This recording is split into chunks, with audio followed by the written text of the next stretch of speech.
बिस्मिल्लाहिर्रहमानिर्रहीम। अस्सलामु अलैकुम दोस्तों, सोशल मीडिया पर पिछले चंद सालों से ऐसी वीडियो सामने आ रही हैं जिसमें काबे का डिज़ाइन और मॉडल बनाकर उसके गिर्द तवाफ किया जा रहा है। इसमें एक वीडियो इंडोनेशिया से सामने आई जिसको देखकर रोंगटे खड़े हो जाते हैं, क्योंकि इस इमारत का मॉडल, डिज़ाइन और तर्ज तामीर बिल्कुल खाना काबा जैसा है। और रोंगटे इसलिए खड़े होते हैं कि ये दुनिया का सबसे ज़्यादा आबादी वाला मुस्लिम अक्सरियती मुल्क इंडोनेशिया है।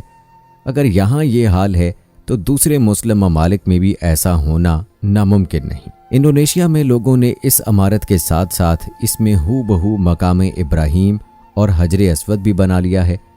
जब इसके बारे में तहकीक की गई तो मालूम हुआ कि दरअसल ये एक मस्जिद है जिसकी बनावट बिल्कुल खाना काबा जैसी बनाई गई है।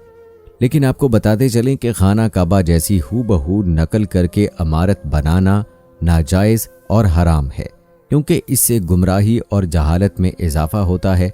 और इसलिए ऐसी बिदअत से बचना चाहिए जिससे फितनों को सर उठाने की मोहलत मिले। बहरहाल दोस्तों, पूरी दुनिया से मुसलमानों ने इंडोनेशिया में खाना काबा जैसी इमारत बनाने पर सोशल मीडिया पर जब सवाल उठाने शुरू किए तो मकामी लोगों ने तमाम खदशात को फ़ौरन रद्द कर दिया। इस सिलसिले में उनका क्या कहना था और क्या वाकई वहाँ खाना काबा की तर्ज की तरह इबादत और तवाफ़ हो रहा है? क्या ये सिर्फ इंडोनेशिया में ही खाना काबा की डुप्लीकेट बनाई गई है या इसके अलावा भी किसी और मुल्क में ऐसा हुआ है? ये सब हम आज की वीडियो में जानने की कोशिश करेंगे, लिहाजा हमारे साथ वीडियो के आखिर तक जुड़े रहिएगा। प्यारे दोस्तों, इंसान ने जितनी मादी तरक्की की है इसके साथ ही बड़े बड़े फितने भी जन्म ले रहे हैं और इन फितनों का मकसद दरअसल मुसलमानों को निशाना बनाना है।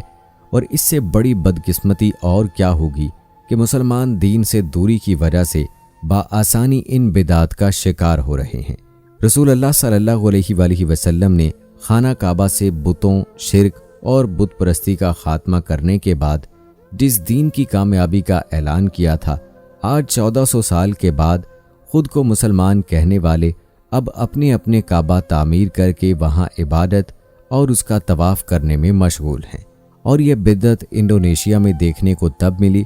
जब उसके एक छोटे से गांव में खाना काबा जैसी मस्जिद बनाई गई जिसका नाम जामिया मस्जिदुल फ़क्र है। दोस्तों, वीडियो में देखा जा सकता है कि इस मस्जिद की बनावट बिल्कुल खाना काबा जैसी है। जब इन लोगों से इस इमारत के बारे में पूछा गया तो उन्होंने कहा कि हमारे गाँव में मस्जिद नहीं थी, तो गांव के लोगों ने थोड़े थोड़े पैसे से चंदा जमा करके ये मस्जिद बनाई जिसको हूबहू काबा शरीफ के डिज़ाइन के मुताबिक बनाया जा रहा है। ये नक्शा बिल्कुल ऐसा ही है जिस तरह खाना काबा का है। दीवारों पर अरबी आयात भी हूबहू लिखी गई हैं। इसके अलावा हजर अस्वद जैसा एक पत्थर भी लगाया गया है, हत्ता कि काबे के दरवाजे तक की कॉपी की गई है। जब उन लोगों से इस इमारत के बारे में पूछा गया तो उन्होंने कहा कि हम काबे की ज़ियारत करने की बड़ी ख्वाहिश रखते हैं, मगर हमारे पास इतने पैसे नहीं कि हम मक्का जाकर खाना काबा की ज़ियारत कर सकें। इसलिए अपने दिल के अरमान को पूरा करने के लिए हमने काबे जैसी इमारत बना ली, ताकि एक मुसलमान होने की हैसियत से हमारे दिल की यह ख्वाहिश पूरी हो सके। प्यारे दोस्तों, अगर देखा जाए तो इस इमारत को बनाने वाले मुसलमान ही हैं, लेकिन ये किस कदर अफसोस की बात है कि ऐसा काम करके ये लोग खुद अपने हाथों से गुनाह का इर्तकाब कर रहे हैं। लेकिन ये बिद्दत सिर्फ इंडोनेशिया में ही देखने को नहीं मिलती, बल्कि इसी तर्ज का एक मॉडल इराक के शहर करबला में हज़रत इमाम हुसैन रज़ियल्लाहु ताला अन्हु के सेहन में भी आर्जी तौर पर बनाया गया है, जहाँ पर लोग उसके गिर्द तवाफ़ करते हुए तलबिया भी पढ़ रहे होते हैं और उसका तरीक़ाकार बिल्कुल ऐसा होता है जिस तरह के मुसलमान हज के दौरान पढ़ते हैं। इस हवाले से शिया उलमा ने भी फतवे जारी किए हैं कि ये कुफर और शिरक है और सरासर गलत है और इस इक़दाम को कुफर करार दे दिया गया है।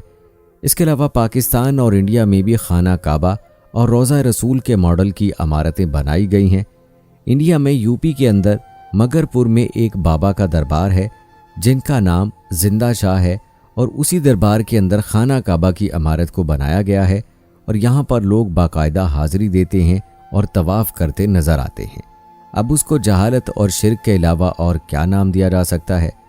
दूसरी तरफ पाकिस्तान के सूबा सिंध में लाल शहबाज कलंदर के मज़ार पर ऐसा ही मंजर देखने को मिलता है कि जहां हज़रत लाल शहबाज कलंदर के बैठने वाली जगह जहां उन्होंने चिल्ला काटा था, उस जगह पर लोग तवाफ़ की तरह 7 चक्कर लगाते हैं اور ہندوانہ طرز کی رسمیں بھی ادا کی جاتی ہیں جنہیں کوئی روکنے والا نہیں۔ حالانکہ اللہ تعالیٰ نے قرآن پاک میں شرک کے حوالے سے واضح احکامات دے رکھے ہیں کہ شرک کی معافی نہیں ہے اور یہ تمام گناہوں میں بدترین گناہ ہے، لیکن ان سب کے باوجود آج کل کے مسلمان اس بدترین گناہ میں ڈوبے ہوئے ہیں۔ دوستو، کعبہ شریف کی طرز پر عمارت بنانے والے کی ذہنیت چاہے جو مرضی ہو،